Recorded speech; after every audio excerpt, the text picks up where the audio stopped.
оны үед Сугатрын талбай дээр явж исэн. За гэтэл соёлын төвөргөөр нэлээд юм урт дараалал жагссан байсан. Тэгээд энэ ямар тоглолт болох гэж байгаа юм бол юу болох гэж байгаа юм бол гэж захын нэг ахаас асуусан. Ахаа энэ одоо юу болох гэж байгаа юм бэ? Ямар тоглолт болох гэж байгаа юм. За гэтэл тэр хүн чи мдэг байгаа юм уу? Буддаа багшийн чандар ирсэн. Тэрэнд хүндэтгэл үзүүлэх гээд бид нар ингээд дараалж зогсож байна гэж.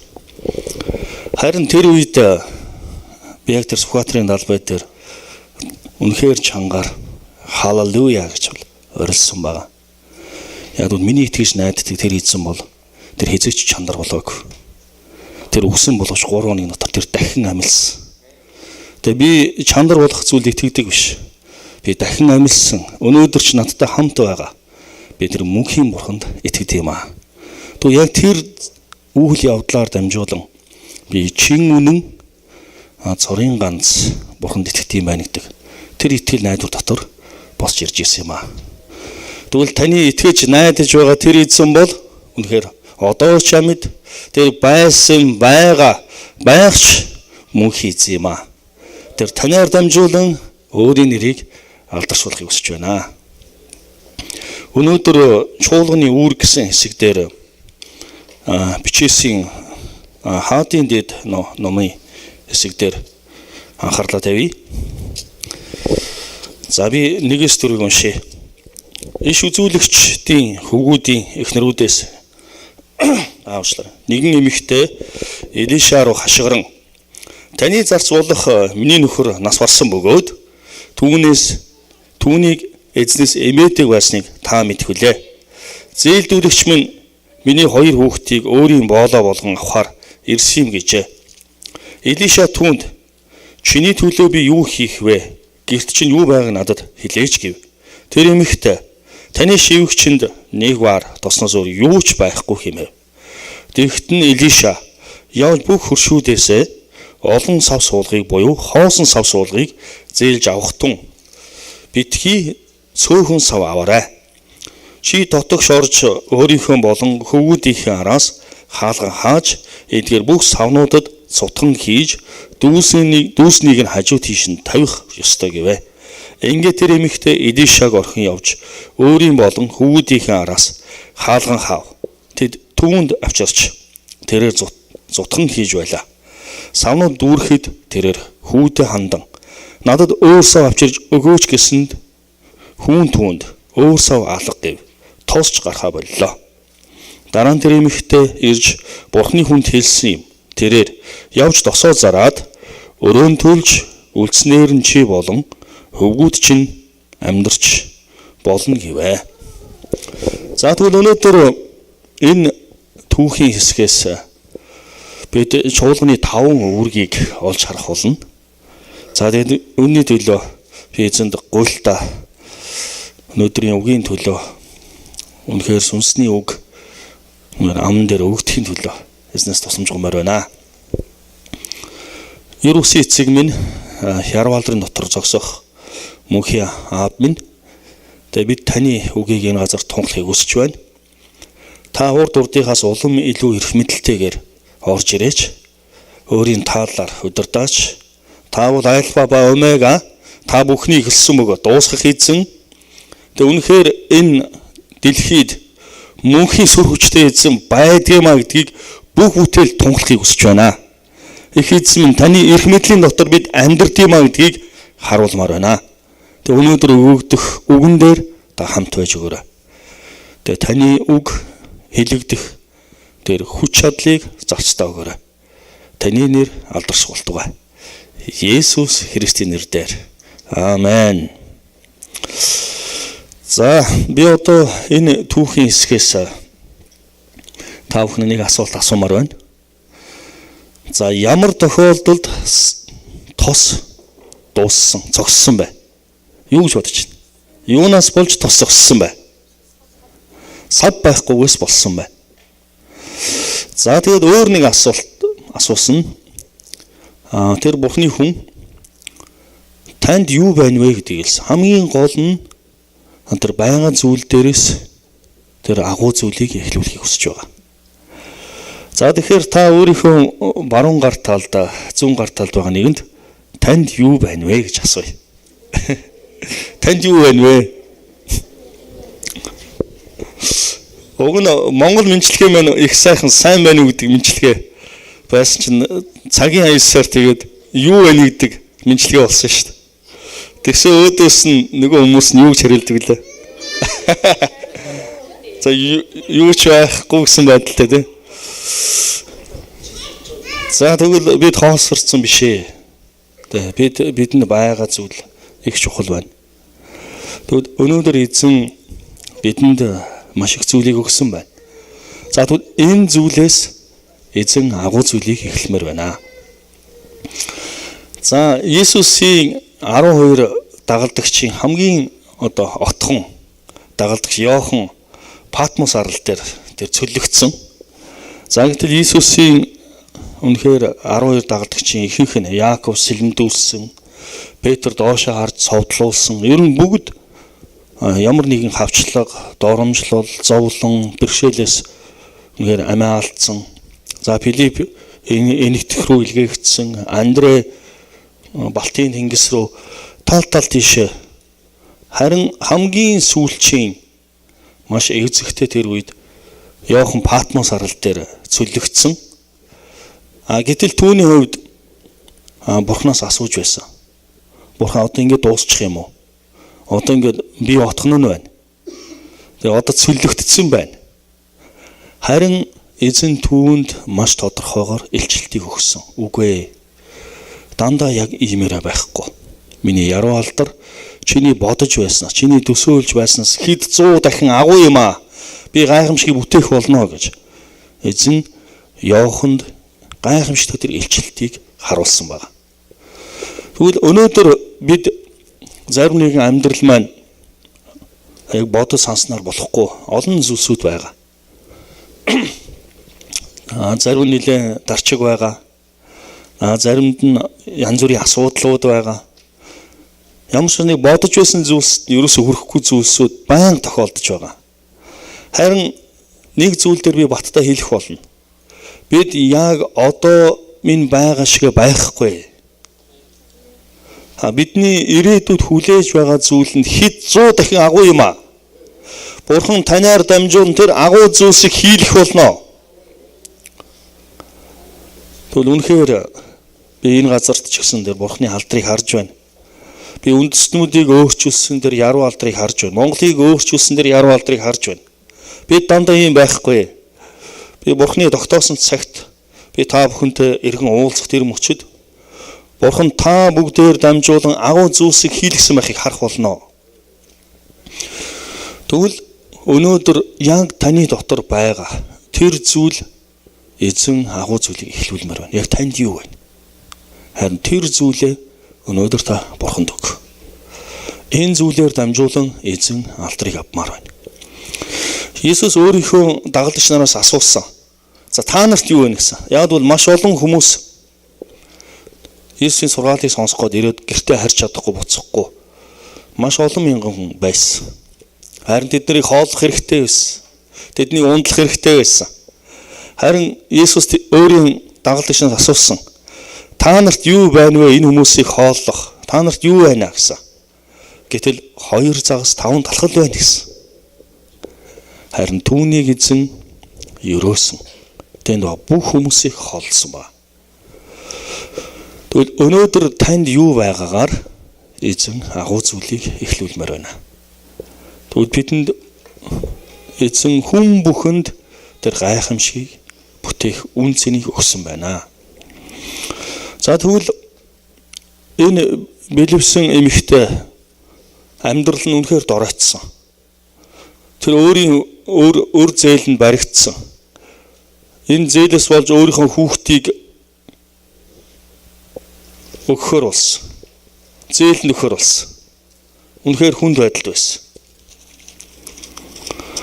Гэтэл Бурхны хүн асуусан. Танд юу вэ? Гэтэл хамгийн сүүлчийн бяцхан тос байна л гэсэн маа. Жижигхэн тос байна. Магадгүй өнөөдөр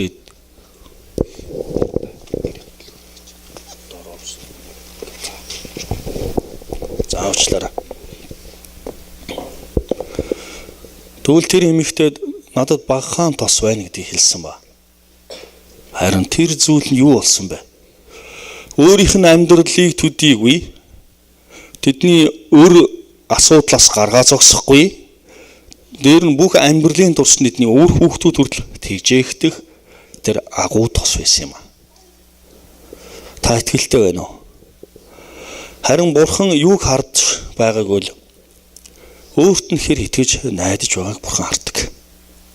Та Бурханд хэр найдаж байна вэ? Хэрвээ та өөртөө найдаж байх юм бол таны амьдрал бодож байгаа тэр хязгаар бол өчүүхэн хязгаар байна. Харин Бурханы таны амьдрал бодож байгаа хязгаар нь бол өндөр, өргөн, гүн, бүр далайцтай агуу байна. Харин танд байгаа тэр зүйл дэлхийг өөрчлөх, үндэснүүдийг өөрчлөх гайхамшигтай тос байна.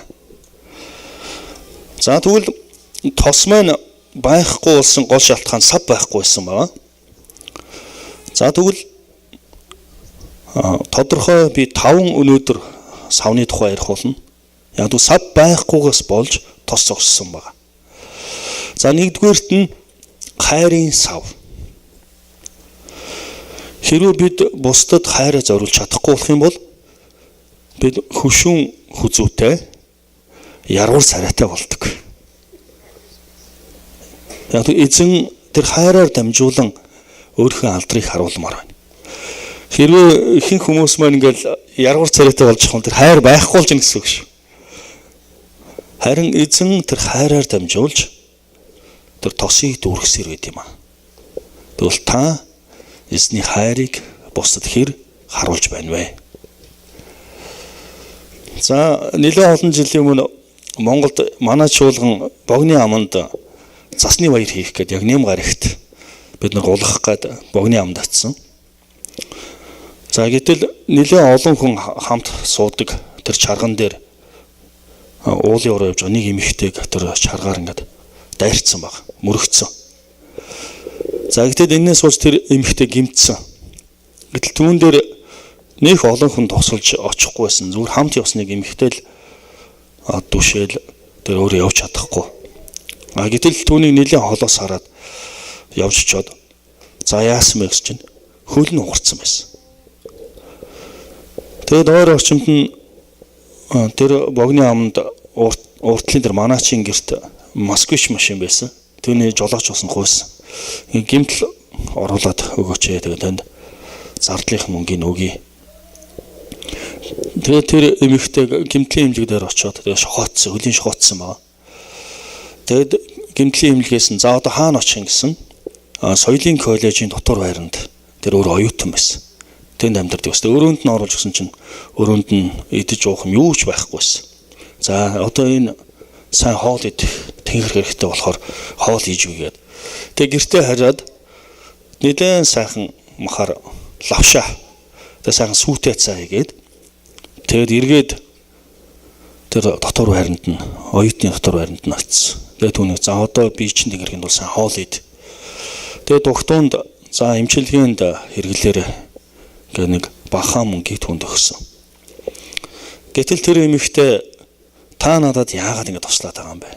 Тэр ингээ өөр ихгүй ингээ нулимснаас хараад. Харин түүнд хэлсэн. Би өөрөө байсан бол тусалж чадахгүй. Би бол хараа маяуддаг хүн байсан. Харин Есүст итгэснээр миний амьдрал өөрчлөгдсөн. Тэр хайр миний дотор дүүрэн байгаа. Яг нь Есүс чамд хайртай. Энэ хайрын улмаас би тусалж байгаамаа. Энэ бол эзний үүрэг. За тэгээ хурдан идгээрээ. Тэгээ чуулганыхаа хаягийг өгсөн. За гэтэл хэсэг хугацааны дараа тэр эмэгтэй чуулганд маш баяртайгаар ирсэн. Тэгээ тэр соёлын коллеж оюутан байсан болохоор тэгээ манай чуулганы магтаалын үйлчлэлийн ахлагч болсон байна. Тэгвэл хүн бүхэн өнөөдөр таны хайрыг өнөөдөр үнэхээр өсөж байна. Тэр хайраар өвүүлэгдэж байна. Харин энэ хайрыг өнөөдөр чуулганы гишүүд бид зориулах ёстой юм аа. Тэгвэл энэ хайр зориулахаа болох юм бол эзний тэр ерөөлийн тос зогсох болно. Тэг үнэхээр хүүтэн тэгэд яргуур царайтай, за хөшүүн хүзүүтэй тийм хүмүүс болмооргүй байна. Үнэхээр эзнийг харуулсан хайрын дотор зогсмоор байна. За тэгвэл хоёр дахь сав бол дагалдагчийн сав. Дагалдагчийн сав. Тэгвэл чуулган үргэлж дагалдагчийг бэлдэх ёстой. Дагалдагч эзний дагалдагчийг бэлдэхийн төлөө бүх анхаарлаа тавих ёстой. Тэгвэл Иесус өөрийн агуу захирамж, агуу тушаалдаа бүх үндэстнийг миний дагалдагч болгохтун гэж тушаасан. Тэгвэл чуулган үргэлж бид дагалдагчийг бэлдэж байна уу? Үүн дээр үн цэнийг анхаарлыг тавих ёстой. Маш олон хүмүүс зүгээр итгэгч байдаг. Дагалдагч биш. Тэгвэл эзэн бүх амьдралаа түүнд зориулах дагалдагчийг эзэн устд юм а. Хэрвээ дагалдагчийг бэлтгэх энэ үн цэн дээр анхаарлаа тавихгүй байх юм бол тэр эзний ерөөлийн тос бос зогсох болно. Тэгвэл бид үргэлж хүмүүсийг дагалдуулж явах ёстой.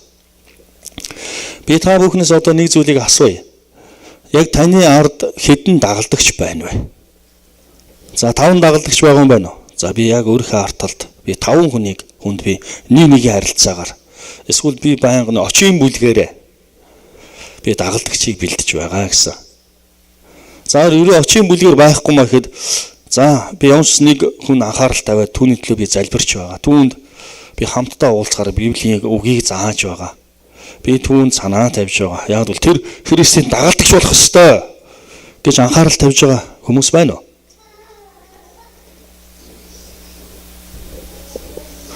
Байна уу? Тэгвэл бид энэ эзний тушаалыг та биелүүлэхгүй шүү дээ. Бид Иесусийн дагалдагч нарыг төрүүлэхийн төлөө бидний амьдрал зориулагдах ёстой. Хэрвээ тулаан ингээл дайраад гал өөрөө тугаа барайл. Ставины араас айгүй олон цэргүүд дагаж яваа гал тулаанд авсан эргээ харсан ч байхгүй ганцаараа туг бараа явж явах юм биш үстэй. Дайраад гал өөрөө тугаарыг гүйсэн ч ард хинч байхгүй. Тэгэл үнэхээр таньаар дамжуулж эзэн дагалдагчийг бэлдмээр байна. Хэрвээ дагалдагчийг бэлдэхгүй байгаа бол тэр эзний ерөөлийн тос зогсно. Бид өнөөдөр өөрийн төлөө амьдрахгүй, бид өөрийн төлөө ч үхэхгүй. Бид Иесус Христийн төлөө амьдарч, бид Иесус Христийн төлөө үхэх болно. За Монголд хамаг Монгол гэдэг Библийн сургууль байсан. Тэр дарихын овоонд яг айлын хашаанд тэр Библийн сургууль маань явагддаг байсан. За тэгээ нэг удаа би бас яг тэн дээр дагалдагчийн амьдрал гэсэн сэдвээр би сургаал заахаар, хичээл заахаар очсон. За тэгээд очсон үнэхээр тэр байр нь бас нэлийн хүүтэн. За хажуутлын гэрт оюутнууд нь одоо дотор байр гэсэн үг гэрт амьдардаг. За гэтэл нэлийн тийм настай ах тэр оюутан байсан. Тэгээд тэн дотроос за энэ ахыг л би дагалдуулъя. Яг нэлийн тэр гэрээсээ хол зутарцсан. Тэгээ нөгөө ахыг хичээл дууссан дараа дагуулаа явсан. За хоёулаа хамт явъя. Тэгээд хаан буудалд ороод за та одоо цадлаа хооллоо. Юу идэх вэ? Би тань хавирахтай шүүл. Би танаас бууз авчих. Та цадлаа идэх шүү. За тэгээд тэр ах маань үнэхээр хөлсөө гартлаа. Марг гизээ гартлаа идсэн баг. Үнэхээр баярлж ирсэн. Яг тэгвэл тэр олон марг хоног өдөр хоол унд муутай, дух муутай. Яг тэр настай хүн байсан. Бараг 50 гарсан. Тэгээд тэр ахад санаа тавьж анхаарал тавьж эхэлсэн. Гэтэл хэсэг хугацааны дараа юу болсон гэж бодож байна.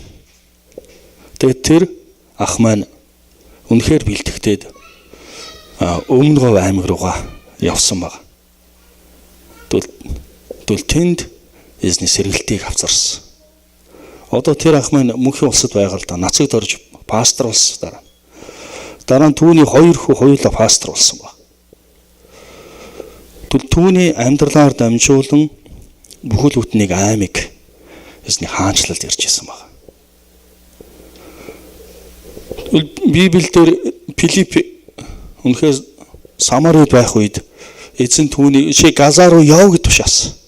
Гэтэл Газа гэдэг газар маань болохоор цөлийн газар байсан. Хэн ч амьдрахааргүй. Тэгсэн ч Филипп дуулууртай тэр эзний тушаалыг биелүүлж явах үед Этиопийн сангийн сайд Иерусалимд эзний хүндлээ буцаж явсан. Тэр юуг хүндлэх байсан? Яах вэснаач мэдэхгүйгээр буцаж явсан.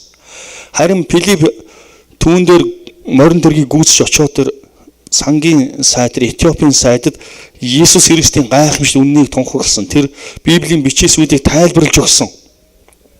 Тэгэд түүнийг усан баталгаа хийсэн. Харин тэр нэгэн дагалдагчаар дамжуулан Этиоп улс Бурхны хаанчлалд ирсэн баг. Тэгвэл та өнөөдөр хэдэн дагалдагчийг бэлтгэж байна вэ? Эзэн танаар дамжуулан тэр дагалдагчийг бэлтмээр байна. За өнөөдөр энд 70 гаруй хүн байгаа гэж бодох юм бол хэсэг хугацааны дараа биш автоматар 140 хүнийг харах хэрэгтэй. За бүр очийн бүлгийн бүтцээр харах юм бол би 210 хүнийг харах хэрэгтэй. Яг энэ бол таны үүрэг юм аа. Энэ пастор ч гэдэг юм уу хэн нэгэн ахлагч танд очиод та дагалдагч бэлдээч, алий та цаг гаргалдаа гэж явах зүйл биш. Харин та дагалдагч бэлтгэх энэ үйл явцаар дамжуулан таны сүнс өсөлтөөр хүчтэй болт юм аа. Тэгвэл эзний тосолгоо улам таны дээр бэлхэн бод юм аа. Тэгвэл үнэхээр тэр дагалдагч бэлтгэх үйл явц дотор олон хүмүүс босч ирж байсан үйл явдлыг би хуваалцах чадхаар байна. Харин өнөөдөр тэр дагалдагчийг бэлтгэх тэр үүрэг нь бол Иесус Христ бол цорын ганц Бурхны хүү гэж итгэж байгаа хүн бүхэнд оногдсон үүрэг байна. Тэгвэл яг одоо яг энэ цагаас эхлээд та хэн нэгнийг Иесус Христийн дагалдагчаар бэлтгэхтөө. Тэгвэл энэ талаар бид үнэхээр очийн бүлгийн бүтцэнд орцсон байна. Бид гурваараа дамжуулан бие биенийгээ үнэхээр зоригжуулж эзний үгэн дотор босгогдсноор үнэхээр дагалдагчийг босгож ирнэ. За нэм гаргийн энэ хүндтгэлийн чуулганаар дагалдагч маань ердөө 10% тавиадаг гэсэн байна. Дагалдагч гарч ирэхэд тул 10%. Яг нь нэм гариг болгоно л цуглаан дээр өөр үед ерөөс ямар ч юмд оролцдоггүй. Тийм гишүүн бол дагалдагч болох магадлал нь 10% гэсэн үг. За одоо манай шинэ бүтцээр бол очийн бүлгээр дамжуулан оч бүлэгт байнга хамрагдаж явагдаж байгаа тэр дагалдагч бол 70% гэсэн байна. Яг л хүмүүс бие биеийн дотроо эзний үгийг бясалгаж үнэхээр нэг нэгэндээ санаа тавьж ингэ тусалснаар үнэхээр Христийн дагалдагч болох нь өндөр байд юм аа. За Библийн сургуулаар дагалдагч болох нь 30% гэсэн тийм тоо гарсан байна. Яг л түүний толгой том болдог болохоос биеийн хөдөлгөөн нь маш бага байдаг гэж байна. Аюу их мэднэ. Гэхдээ амьдралаараа дагдаг нэг юм шиг гэсэн үг. Жинхэнэ үгэн дотор дуулууртайгаар бие бинийгээ барьж байгуулж босгож байгаа. Энэ үйл явцаар дагалдагчийг босгож ирд юм аа. Тэгвэл энэ цагт Галилийн хаан би та бүхнийг ятгах байна. Та яг өнөөдрөөс эхлээд та өөрийнхөө ард таны яраас дагаж явах тэр дагалдагчийг Бурхны өмнө босгож өгөөч. Босгож ирээч гэж ятгах байна. Хоёр энжээ омгийнхан хоорондоо тулаан болохоор болсон. Байлтахаар болсон. За гэтэл нэг энжээ омгийнхан толгойлогч нь за манад нөгөө омгийнхныг маш сайн газрыг мэдэх газарчин байна уу гэд тэр омгийн толгойлогч нь тэр индианчуудаас асуусан. За гэтэл нэг индиан гараа өргөсөн. Би газарчлаа гэсэн. За тэгээд тэр индианы тусламжтайгаар арталт нь 30 индиан дагуулж явсан. За тэгээд хамгийн эхний тэр газарчин индиан маань хөлөө одоо яг ингээ хажуултаад ингээ тавих юм бол яг арынх нь яг адилхан тавина. Ингээд өөр тийш нь ингэж харуулж тавь эсвэл чигээр ингэ тавихгүй яг эхний газарчин хөлөө яаж тавьсан яг адилхан. За тэгээд эхний газарчин маань ингээ бүр ингээ доошоо суух юм бол арынх нь яг адилхан доошоо сууна. За яг ийм байдлаар 30 индиан эсрэг талын индиан омгийнхан руу нэвтрэн орсон баг. За гэтэл эсрэг талын индиан омгийн одоо харуулна ингээ харснаа. Нэг хүний мөр байна гэсэн гэж. Тэгэд яг тэр дагуулсан нэгнийхээ замаар яг адилхан дагснаар тэр Индиан ялалт байгуулсан байна. Тэр 30 Индиан орж тэр эсрэг Индиан омгийн бүх зүйлс дотор орж нөгөө омгийнхнийг ялсан байна. Тэгвэл та Есүс Христийн таны амьдрал зааж өгсөн тэр замаар дагалдагч нарыг бэлдэж бид энэ дэлхийг өөрчлөх тэр ялалтыг Бурхны өмнө авчирч тавьмаар байна. Танаар дамжуулан эзэн алдарш болтугай. За тэгвэл 3 дахь сав маань болохоор үржилтийн сав байна. Үржилт. За эрүүл бие маань үрждэг гэж байна. За заан 19 жилд нэг удаа туулдаг. За туулаа болохоор 6 сард нэг удаа тэгтээ бүр 10 хэдээрээ бүжин гаргадаг үржилт. Тэгтээ заан болохоор айгүй том биетэй. Үржилт айгүй бага байна. Тэгэхээр ихэнх чуулган бодохдоо ингээд айгүй тийм том мега цуглааны боддог. Гэтэл энэний үржилт нь айгүй удаан. Яг дахиад шинээр дүү чуулган байгуул гэхээр за удирдах шин яах вүлээ, санхүү яах вүлээ, за тэгээ байр яах вүлээ гэдэг үнэхээр удаан байдаг. Харин жижиг зохион байгуулалтаар үнэхээр үржих ёстой гэдэг эзний агуу тушаалыг биелүүлсэн чуулган бол маш хурдан үрждэг. Яг л үржих нь Бурхны тушаал юм аа. Хуучин гэрэн дээр Бурхан үржин онсорч өнөр өтгөн болж газрыг дүүргээ гэсэн юм тушаал өгсөн. За гэтэл хүмүүс үржихгүй дэлхийгээр таарж явахгүй бөөгнөрөөд Вавилоны цамхгийг байгуулсан. Маш өндөр бүгд энд бүгд их гоё байна, тухтай байна. Харин энэ зүйлээс болж эзэн